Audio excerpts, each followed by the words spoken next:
Bienvenue sur votre chaîne Parole et Vie, là où la parole devient vie, et la vie s'ancre dans la parole. C'est un rendez-vous hebdomadaire où la parole de Dieu devient vivante, concrète et puissante. Ici, nous ne faisons pas que prêcher. Nous marchons avec toi, dans la foi, l'espérance, l'amour et la vérité. Chaque vidéo, chaque méditation, chaque parole est une invitation à laisser Dieu transformer ta vie. Et si je te disais que les plus grands vignobles d'Europe, le pain que tu manges chaque matin, le fromage que tu dégustes, ont tous été perfectionnés par des moines.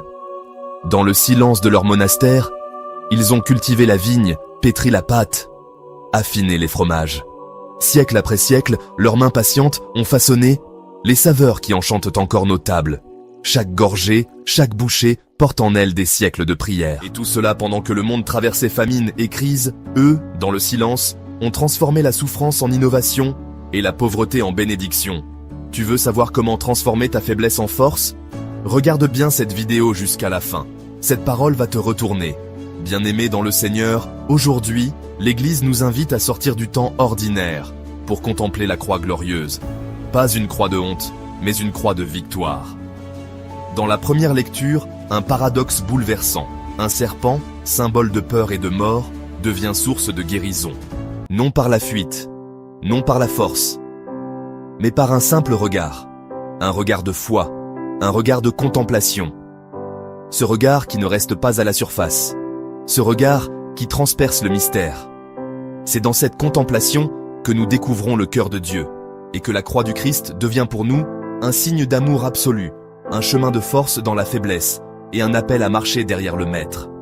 La croix, c'est le lieu où l'humiliation devient gloire, là où l'échec devient sagesse, là où la mort devient vie.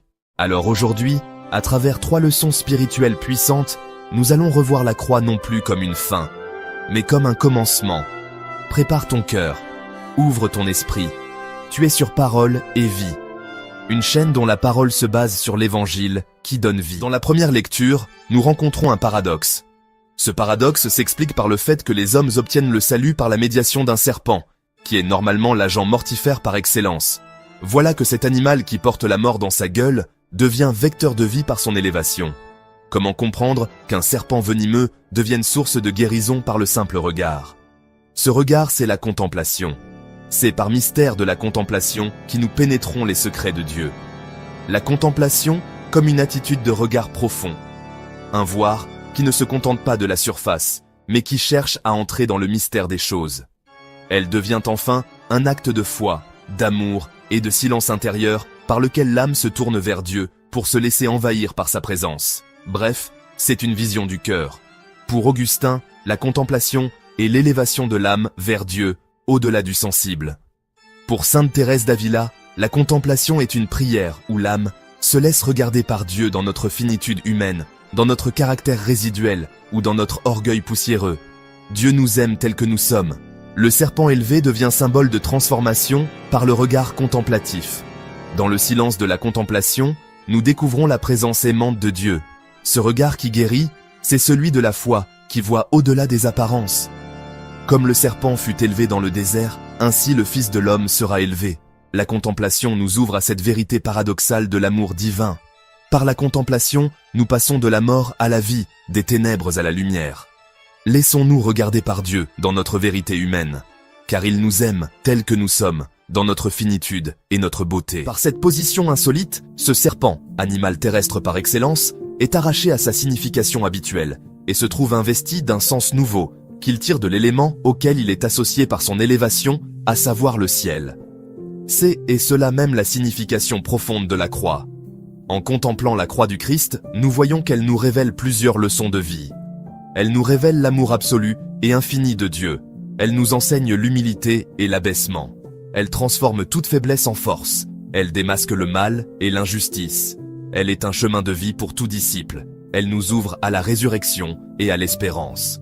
Nous prendrons seulement pour notre méditation 3 leçons. La croix transforme la faiblesse en force. Faire de tes faiblesses une source de force, du courage, de réussite. Faiblesse, la morsure du serpent, la révolte, le péché, la mort. Force, la foi qui ose lever les yeux, le regard qui transforme la blessure en espérance, le salut qui vient non de l'élimination du mal, mais de sa transfiguration. La force surgit non pas en supprimant la faiblesse, mais en la regardant en face, en l'assumant. La vraie force naît de l'acceptation de la faiblesse. C'est quand je suis faible que je suis fort. 2 Corinthiens 12, 10. Jésus qui était humilié devient la source de l'élévation. Il faut apprendre à transformer les blessures en une école d'apprentissage. Beaucoup est enfermés dans les blessures du passé. Il faut dépasser ce stade pour atteindre la quiétude, la force intérieure. Faire d'un échec, d'une déception, d'une humiliation, d'une faiblesse, une source de sagesse. Ne baisse pas des bras tant que tu respires encore.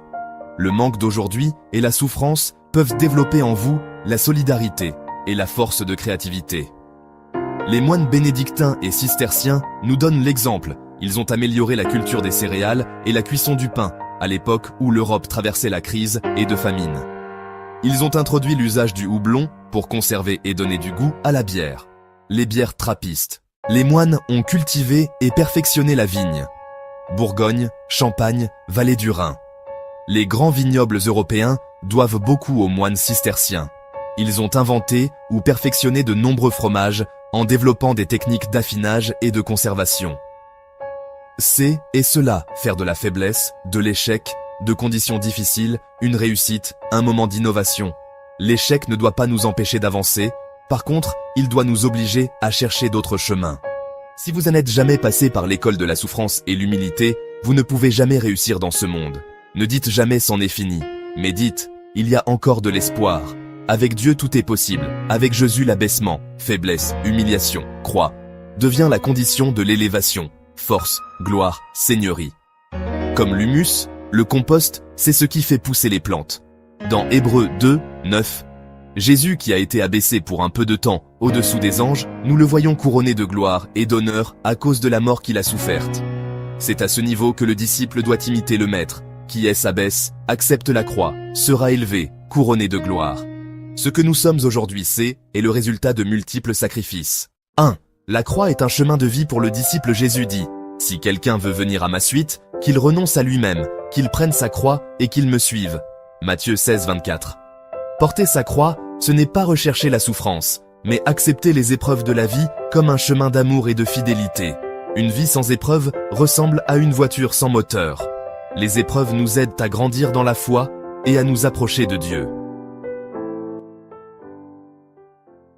C'était votre chaîne Parole et Vie, là où la parole devient vie et la vie s'ancre dans la parole. Chaque semaine, nous partageons une parole vivante, concrète et puissante, pas seulement pour prêcher, mais pour marcher avec toi, dans la foi, l'espérance, l'amour et la vérité. Chaque vidéo, chaque méditation, chaque parole est une invitation à laisser Dieu transformer ta vie.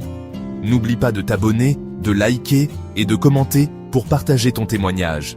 Rendez-vous la semaine prochaine pour une nouvelle dose de foi, ici, sur Parole et Vie. Que Dieu te bénisse abondamment.